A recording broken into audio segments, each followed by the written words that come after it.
আসসালামু আলাইকুম, কেমন আছেন সবাই? আশা করি আল্লাহর অশেষ রহমতে সবাই ভালো আছেন। আলহামদুলিল্লাহ আমিও ভালো আছি। সবাইকে আরও একবার ওয়েলকাম জানাচ্ছি নতুন আরও একটি রেসিপি দেখার জন্য। আজকে আমি তৈরি করে দেখাবো অসাধারণ মজার একটা মুচমুচে নাস্তার রেসিপি।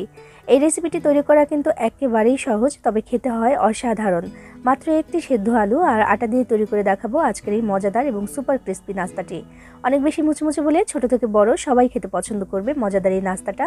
আর ঘরেই থাকে এমন কিছু সহজলভ্য উপকরণ দিয়ে আজকে আমি এটা তৈরি করে দেখাবো। একবার এটা ঘরে তৈরি করে যদি খান বা সবাইকে খাওয়ান, তাহলে কিন্তু বাইরে থেকে কিনে খাওয়া সিঙ্গারা বা সমুচার কথা সবাই ভুলেই যাবে। এটা এতটাই মজাদার, কাউকে খাওয়ালে বারবার রিকোয়েস্ট আসবে।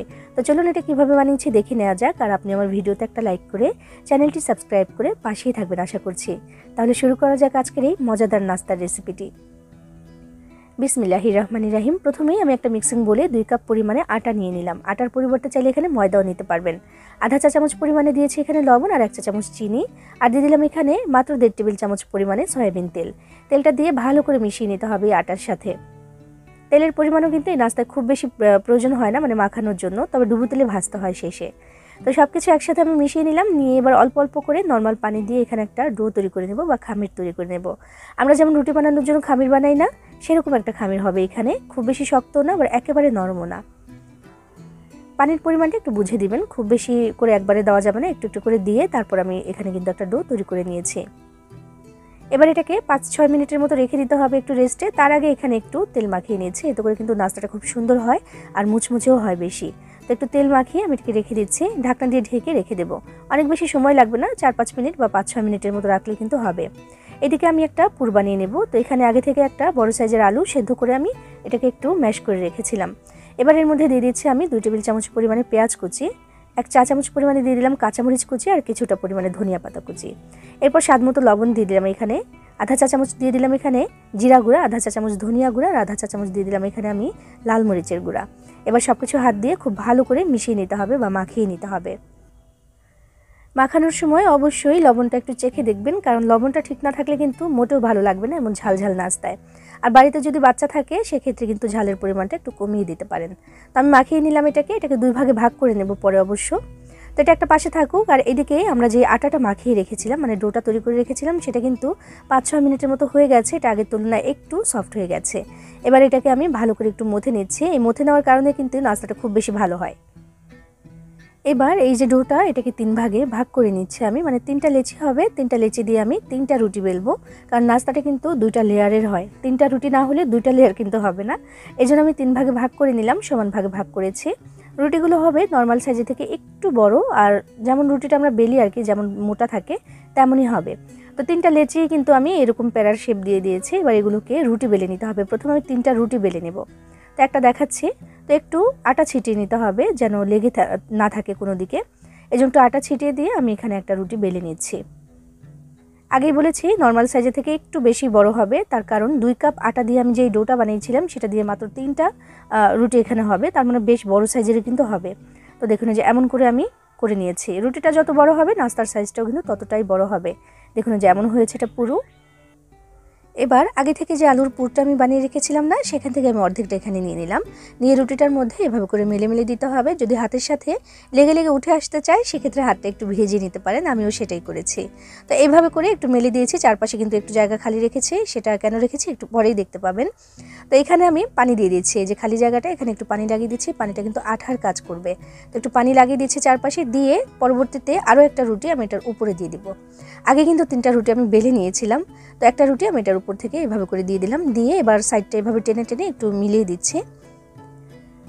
দেখুন এভাবে করে দিয়ে একটু আঙুল দিয়ে চেপে চেপে দিতে হবে, যেন এই যে পানিটা দিলাম এটার সাথে যেন আটকে যায়। তো দিয়ে দিলাম। দিয়ে দেওয়ার পরে আরও অর্ধেক যে আছে না আমাদের যে পুরটা, সেটা আমি এখন এর উপরে দিয়ে দিচ্ছি।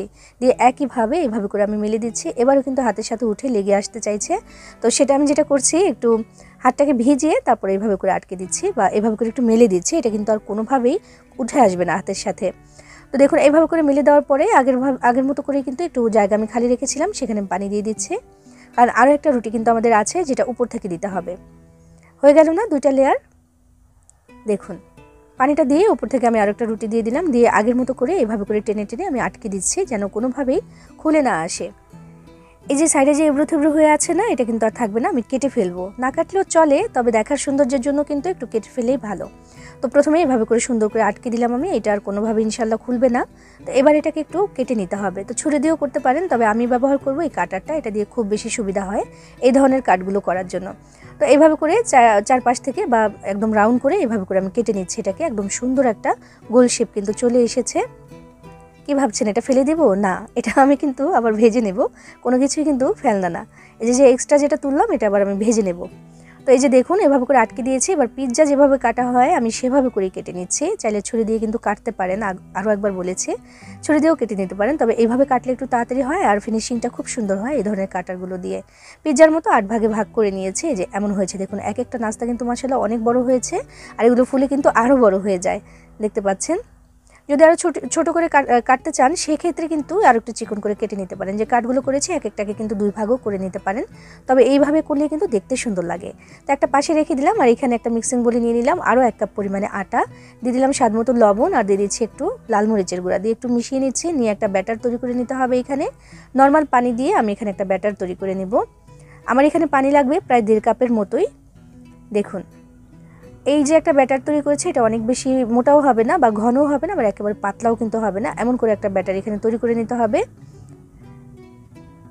দেখুন অল্প অল্প করে পানিটাকে দিয়ে তারপর কিন্তু আমি এখানে ব্যাটারটা তৈরি করে নিচ্ছি। আস্তে আস্তে যেন না থাকে সেদিকে একটু খেয়াল রাখতে হবে। আর চাইলে এইভাবেও রেখে দিতে পারেন, তবে আমি যেটা করব একটু ধনিয়া পাতাও কিন্তু অ্যাড করে দেবো, দেখতেও সুন্দর লাগবে, ফ্লেভারটাও ভালো আসবে। যে ঘনত্বটা একটু দেখিয়ে দিলাম, দেখেন এমন হবে। এরপর এখানে একটু ধনিয়া পাতা কুচি দিয়ে দিলাম, এটা দেখতে কিন্তু অনেক সুন্দর লাগে আর ফ্লেভারটা খুব বেশি ভালো আসে এটা করলে। তো আমি দিয়ে দিলাম, দিয়ে একটু মিক্স করে নিয়েছি। এবার তেল কিন্তু আমি আগে থেকেই গরম হতে দিয়ে দিয়েছি, চুলায় গরম হচ্ছে। আর এবার আমি একটু দেখিয়ে দিচ্ছি, এখানে থেকে একটা নাস্তা নিয়ে এভাবে করে চুবিয়ে চুবিয়ে আমি ভাজার জন্য চলে যাব। আর এই যে একটা কাজ এটা কিন্তু হাত দিয়ে ভালো হবে, কোনো অবস্থাতে এটা চামচ দিয়ে করা যাবে না, ছিঁড়ে যাবে। দেখুন বিসমিল্লাহির রহমানির রাহিম। গরম তেলের মধ্যে আমি এটা দিয়ে দিলাম, এক এক করে নাস্তাগুলো দিয়ে দিচ্ছি, যে কয়টা দেওয়া যায়। আর তাছাড়া এগুলো কিন্তু ফুলবে, তো সেই জায়গাটাও কিন্তু রাখতে হবে এই তেলের মধ্যে, অবশ্যই ডুবো তেলে ভাজতে হবে। তেলটাকে আমি মিডিয়াম হিটে গরম করে নিয়েছি, মিডিয়াম হিটেই আছে, আর বাড়াবো না কমাবো না, এই অবস্থাতেই থাকবে। দেখুন যেগুলো আগে দিয়েছি অলরেডি কিন্তু ফুলে উপর দিকে উঠেও এসেছে, মাশাআল্লাহ দেখতে কতটা সুন্দর আর লোভনীয় লাগছে। দেখুন 2 থেকে 3 বার একটু উল্টে পাল্টে সুন্দর করে ভেজে পছন্দসই একটা কালার এসে গেলেই কিন্তু হবে। তো আমার কিন্তু সময় লেগেছে প্রায় 5 মিনিটের মতো, একদম ধীরে ধীরে সুন্দর করে ভেজে নিয়েছি। আর এতে করে কিন্তু এটা অনেক বেশি মুচমুচে হয়েছে আর সুন্দর একটা কালারও এসে গেছে। দেখুন অফ ক্যামেরাও কিন্তু 2 একবার একটু উল্টে পাল্টে দিয়েছি আমি। নাস্তাটা দেখুন মাশাআল্লাহ কতটা সুন্দর হয়েছে, আর কি যে পরিমাণ মুচমুচে হয়েছে সেটা আসলে আপনি যদি নিজের হাতে বানিয়ে না খান বুঝতে পারবেন না। এত সুন্দর হয়েছে আর এত বেশি মুচমুচে হয়েছে এই নাস্তাটি। আটা দিয়েও যে এত মজার নাস্তা তৈরি করে নেওয়া যায় সেটা বানিয়ে না খেলে কিন্তু আসলেই বুঝতে পারবেন না। দেখুন ভাজা হয়ে গেছে, সুন্দর একটা কালারও কিন্তু চলে এসেছে। এবার আমি তেল থেকে ছেঁকে এক এক করে নাস্তাগুলোকে তুলে নিয়েছি। আর মাশাআল্লাহ সাইজ কিন্তু একেবারেই ছোট না, অনেক বড় বড় হয়েছে এই নাস্তার সাইজটা, মানে একটা খেলেই মন ভরে যায় এমন অবস্থা এটার।